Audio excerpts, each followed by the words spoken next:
K-pop, the global wave of catchy beats, flawless visuals, and picture-perfect idols. But behind the synchronized moves and glittering lights lurks a darker story, a rising flood of demonic imagery, symbols hiding in plain sight, and millions of young fans hanging on every move. Is it harmless fantasy or a carefully crafted obsession? In a world where idols are worshipped, are we turning a blind eye to something far more sinister? K-pop concepts have always pushed boundaries, from dreamy fantasy worlds to futuristic, otherworldly visuals. But lately, a darker pattern is hard to ignore. The rise of demon hunter themes, dark angel wings, blood-drenched swords, and occult symbols flashing across the screen. At first, it felt like just another trend, edgy concepts, shock value. But now, we're seeing idols cast as saviors battling unseen forces, or worse, embracing them.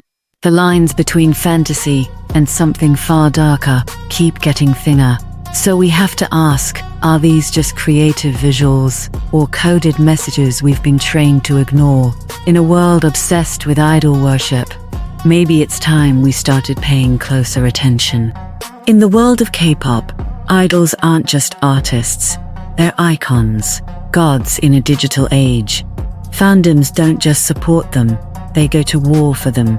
Fights erupt online over idols they've never even met. Every post, every word, every glimpse into an idol's life becomes a reason to obsess.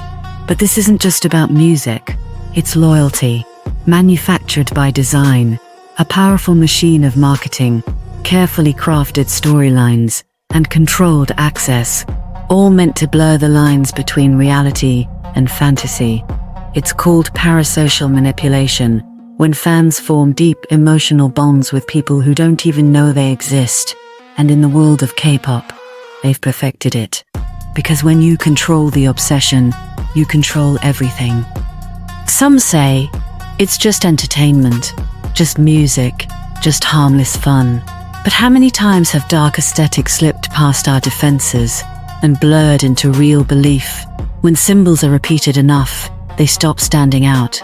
They start to feel normal. And when worship hides behind the word fandom, obsession isn't far behind. We tell ourselves it's just performances, just characters, just a look. But what if it's more? What if this is soft indoctrination? A slow, subtle pull into something darker?